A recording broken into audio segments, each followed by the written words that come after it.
So I have here another fairly long question, and I think it's only long because of the fact that it has a backstory. It has some information in there that you need for the question. So let me just read it and dive into it. I am torn between believing in the hypnotic states like Dolores Cannon named, the somnambulistic state. Her hubby discovered that very clearly take us back into our past lives and between lives that say our lives are very much directed towards addressing past, current, and future energy, karma lessons, balancing, etc. Creations that we create just by living physical lives and of the belief that we are only accountable and have control over the current moment, so only think what you want, and that's all we'll get. The somnambulistic state was the one used to take you back to your life as John in Jesus' time, I think. I believe that we create it all, in general, as you say, but I wonder if these lives are more guided and complex than we can perceive, without going into hypnotic states, of course. Jesus was a very serious young man and seemed to know of negative consequences, like when he asked God for forgiveness for the two convicted men next to him on the cross. What are your thoughts, John, please, and thank you. Okay, so let me go back up to the top of this because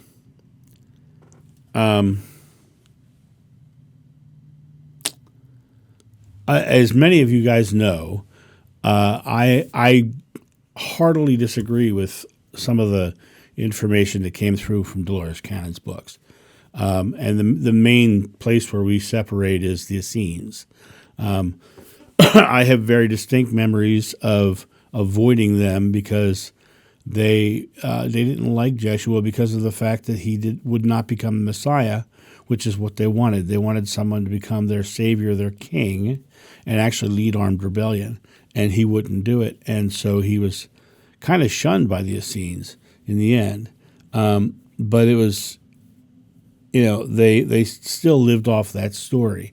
And so a lot of times I hear in a lot of the regression stuff, I hear that. So I think Dolores Cannon's stuff really has some of Dolores Cannon's beliefs in it. And the reason I say that is because when I first had my regression, I was very much into reading about Dolores Cannon because I didn't really know a lot about that. And I thought, well, it'd be interesting to go to her and get another regression. And she refused to work with me because she didn't do my regressions. Well, it's really an interesting thing because any scientist will tell you that you cannot have one scientist. You have to have peer studies. You have to have other scientists look at certain things. And in hypnosis, especially when you are guiding someone through a process, you can very much be adding your own belief system into your questions themselves. And so I think that a lot of her work is actually tainted. Not that she wasn't of good intention. I just think that there's some serious flaws in her work.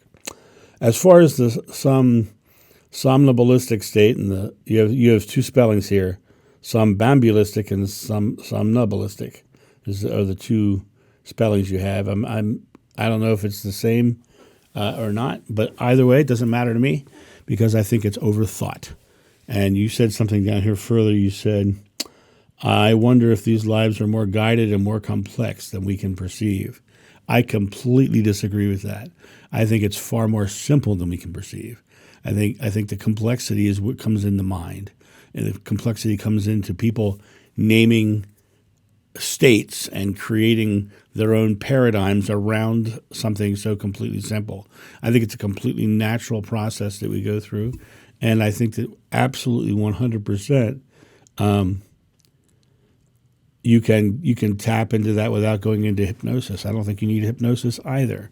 I think that it worked for me because in my mindset, I was very much into the idea of, I don't want to have psychics tell me about this. I want to have my own experience. And then I decided that I needed to find someone with credentials. And so, now understand what I just said. Everything I just said was my personal belief, right? I have since that moment, since that regression, have had spontaneous regressions. People will ask me a question and I'll have the full-blown memory of something.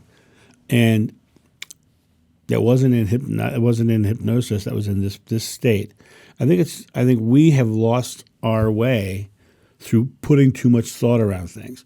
We've lost our way by creating names and structures around things that are far more natural and simple.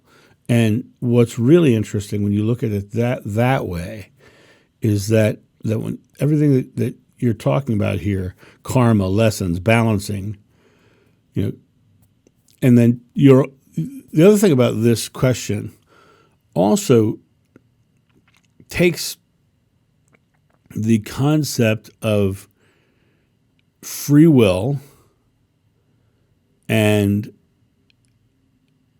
being the creator of your experience out, because karma, lessons, and balancing come from somewhere else, come from someone else. Lessons, you get your lessons, right?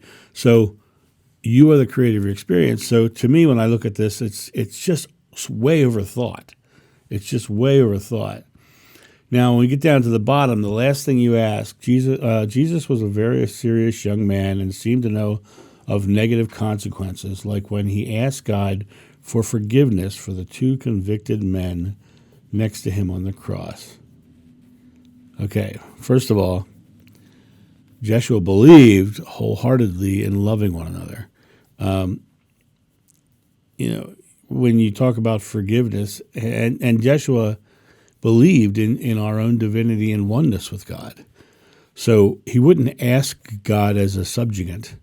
He's not subjugated to God, because that is a Jewish belief from the Torah, and that wasn't what he believed. What he actually believed was we are one with God. So to ask God for forgiveness, you're saying that as if you were there and you got it. So, and you understood what he was, that's a absolute infallible truth. I would say, rather than asking God for forgiveness, he probably showed love to the men on the cross. I don't have that memory at all. And so I don't know if it's true or not that he actually, even spoke to anybody else on the cross. What I remember is, from my visual memory, he was the last one in a line of crosses. And so it wasn't like you always see the three crosses side by side.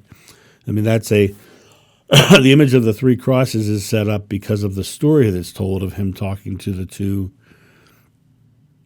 men on the crosses. My general take is I don't believe that happened, but as far as if he did talk to other people on crosses, I would say he would show them love and compassion and show them, today you're going to be back with the oneness of God.